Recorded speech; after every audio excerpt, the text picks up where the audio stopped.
Chapter 3. Sean and I stared at the cat with our mouths open.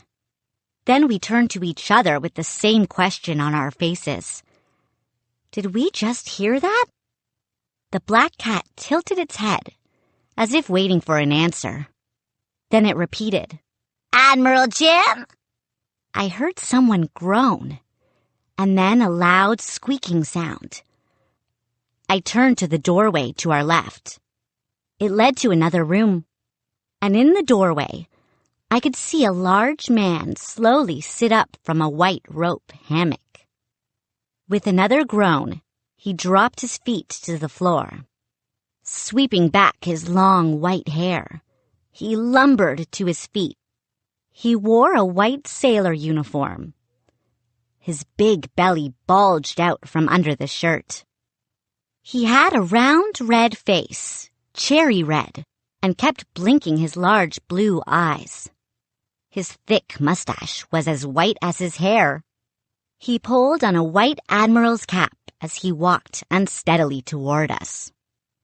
He stretched and yawned and then squinted, first at Sean, then at me.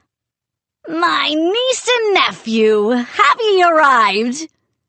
he said in a booming voice that seemed to rumble up from deep in his chest. "I apologize. I wasn't expecting ye till later." The cat tisk-tisked. "Uncle Jim?" I suddenly couldn't speak. He was so huge and red-faced and old. His uniform was wrinkled, and a big stretch of his stomach showed through his open shirt buttons. "Welcome, welcome!" He threw his arms up and dove forward to wrap us both in a hug.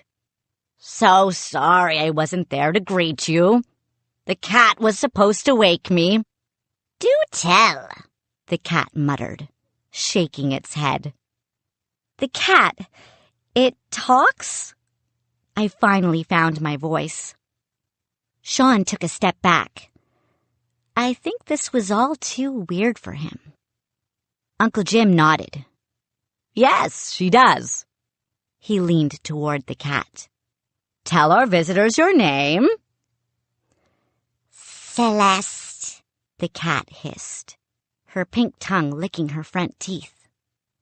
A grin stretched over our uncle's face, making his mustache spread like two wings.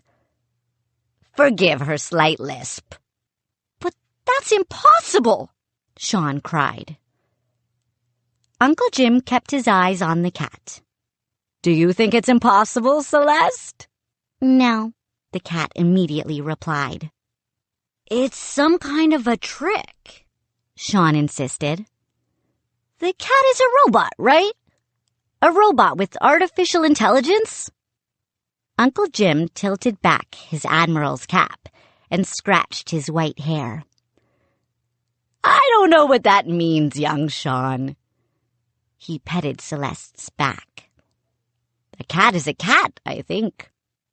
He picked up our suitcases. "Follow me. Let's get ye settled. Then I'll tell ye the story of my cat." I'd been so startled by seeing him and the cat, I hadn't looked at the front room at all. As Sean and I followed our uncle to a narrow stairway against the back wall, it all started to come into focus. He had a huge fisherman's net draped over one wall. The net was filled with dozens of seashells, crab and lobster shells, and dozens of starfish. The room was so cluttered with objects, there was little space to walk. I saw a black cannon with 4 cannonballs stacked in front of it, a ship's anchor leaning against a skull and crossbones pirate flag, 2 big wooden chests with carvings of mermaids on the sides, shelves of toys and knickknacks and colored bottles and tiny model ships.